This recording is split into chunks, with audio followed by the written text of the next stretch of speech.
This is Don Magin from the Math Science Innovation Center, and I'm here to ask a question that Addison, a sixth grader, asked on our Ask a Nerd feature on our website. Addison asked, is there a limit to how long a straw can be and still work? Well, thanks for asking, Addison. The answer to your question will lead us to explore the wonderful world of air pressure. But first, how does a straw work? So think about it. How does a straw work?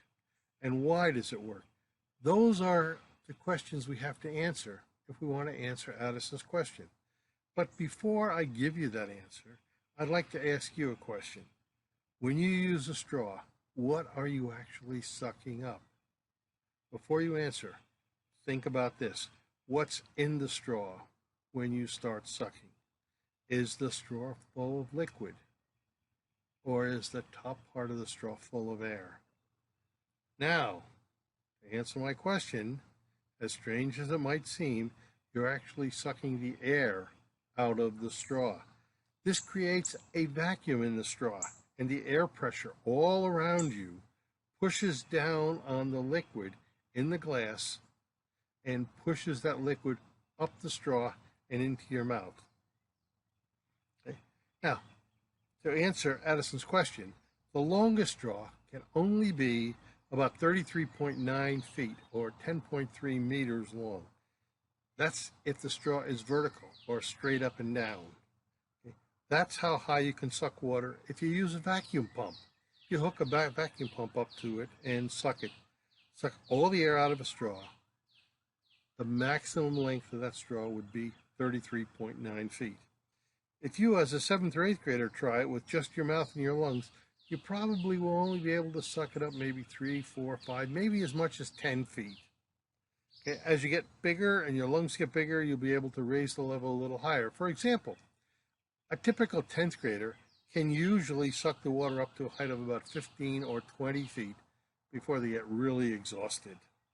The best a human could do might be to get close to a little less or a little more than 30 feet, or about 90% of the theoretical height. Well, let's see. Why does sucking it up depend on how good a vacuum you can make in the straw? Well, to answer this, we really have to define air pressure. So air pressure, or more specifically, as we call it here, atmospheric pressure, pressure of the atmosphere. It's the downward force exerted by a column of air due to gravity. Another way of putting it would be this. It's the weight of all the air above an object, and it's measured as weight over a unit area. Commonly in the United States, we use a value of 14.7 pounds per square inch. That means every square inch, that's an area, that's a thing that's about that big, about 1 inch by 1 inch. Okay. Everything, including you, is pressed on by 14.7 pounds in every square inch. You don't feel it though. And the reason you don't feel it is because, first of all, your body's always experienced that pressure. And besides that, it pressures on you from all directions. Pressure comes from the top, the air pressure comes from the top. The pressure is here, it comes from the side, this side. It even pushes up from the ground because the pressure all around you is exactly the same, 14.7 pounds per square inch. Even the pressure inside your body is 14.7 pounds per square inch. So, because you breathe the air in, the air inside your body is 14.7 pounds. The air outside, all around you, is 14.7 pounds per square inch. So there's no unbalanced pressure, no unbalanced forces. So you don't feel the air pressure. Here's a little picture that kind of shows that. So take a look at this picture. Think about what I said.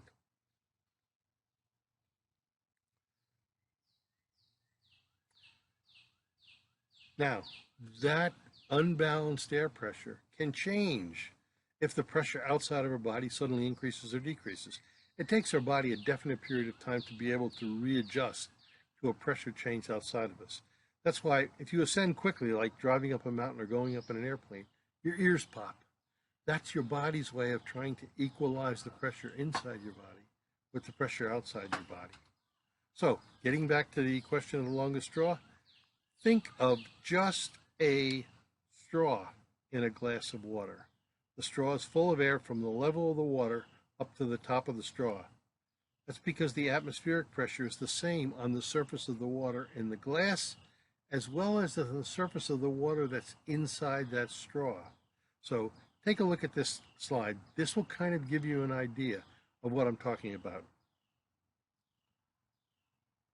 So when you suck on the straw, you lower the pressure inside the straw only, and therefore the pressure on the surface of the water outside the straw stays high at 14.7 pounds, and it will push on that water and push that straw, that water, up through the straw and into your mouth. So when you suck on a straw, you're removing the air from the surface of the liquid inside the straw, thus lowering the air pressure inside the straw, thus allowing the higher air pressure outside the straw to push on the liquid in the glass and force that liquid up the straw and into your mouth. That's a pretty complicated process for a simple act of just drinking water through a straw, isn't it? So let's think about one more thing.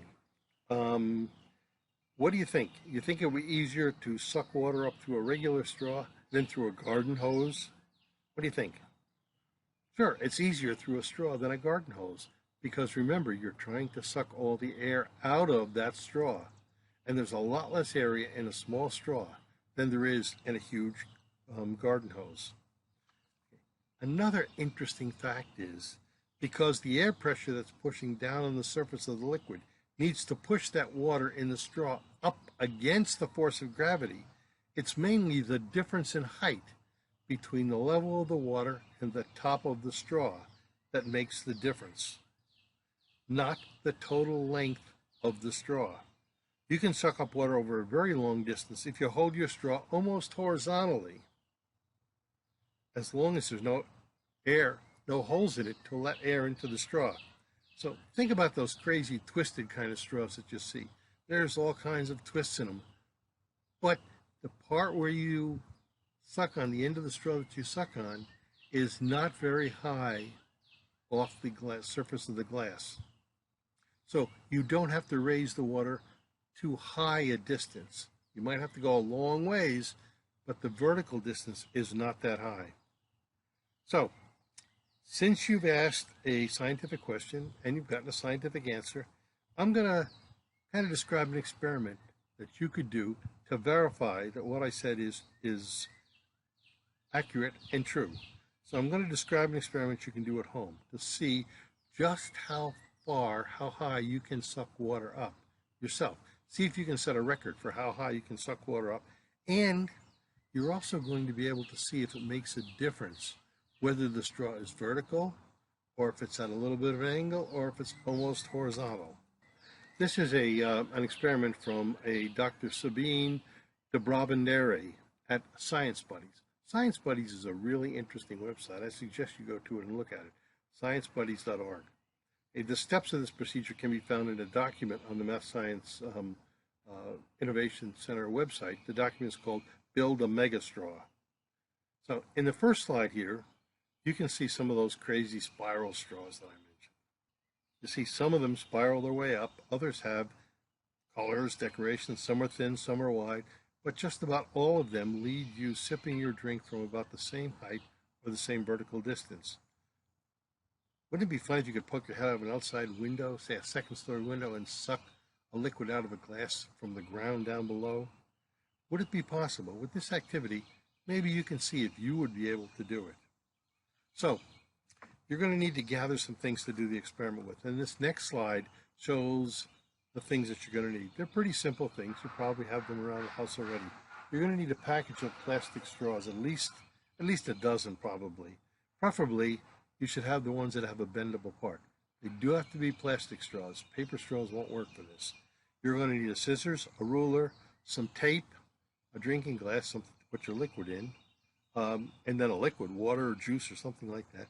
Then a level surface that you could use. The floor would be an ideal one. You might need to put something on the floor to protect it, but that would be an ideal thing. And then a sturdy chair or a ladder that you can stand on. Okay, now that we have all the supplies, let's get started.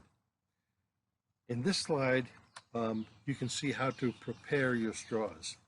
You might need to have an adult help you cut 2 half-inch slits across from another, lengthwise in one end of a plastic straw. Leave the other end alone. Don't do anything with the other end of it. These cuts will help you slip the end cut of one straw over the uncut end of a second straw. Okay. Prepare 10 or more straws in a similar way until you have enough to make yourself a super long mega straw.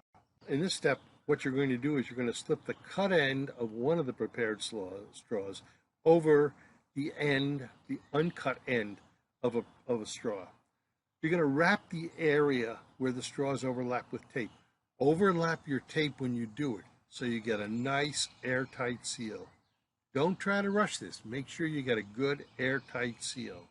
So get a few straws together, put a glass of water on a level ground, and then hold your straw vertically. Get up on the chair or on the ladder if you have to get to the top of the straw, and try to suck it up.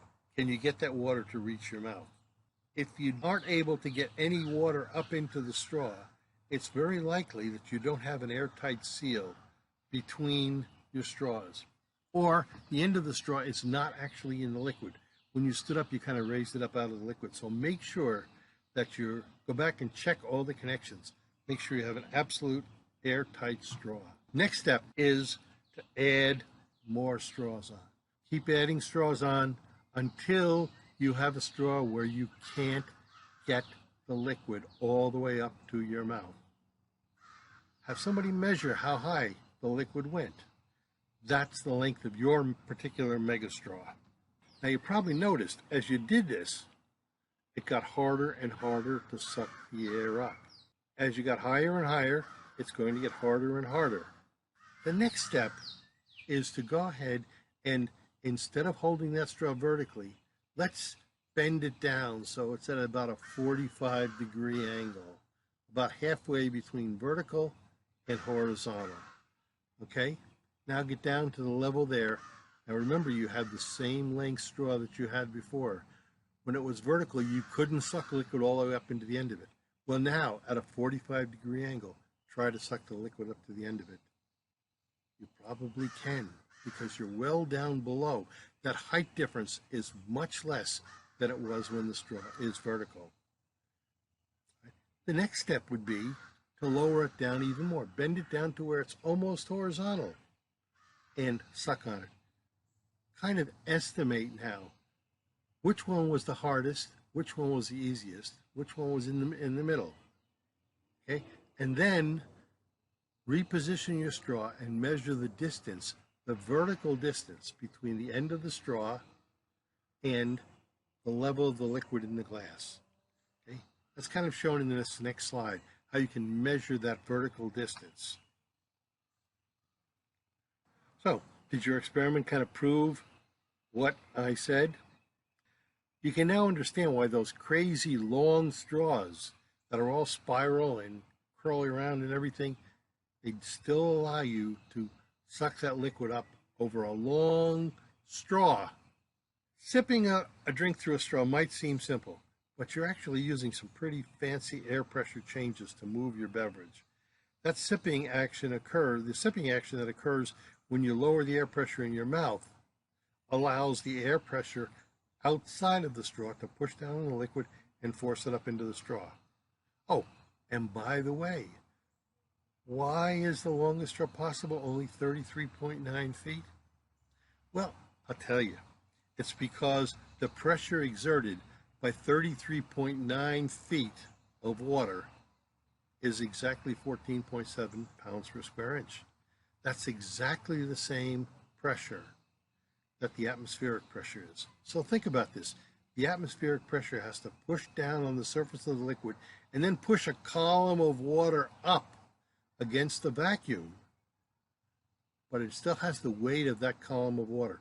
Once the weight of that column of water equals the downward pressure of the atmospheric pressure, it's not going to go any higher. So 14.7 pounds per square inch down will make a column that exerts a pressure of 14.7 pounds per square inch of liquid, and that column will be 33.9 feet tall. At the Math Science Innovation website, there's many resources there. See, all the sciences really rely on air pressure for explanations of how some of the things work. So, have fun investigating those resources, and as always, keep asking questions.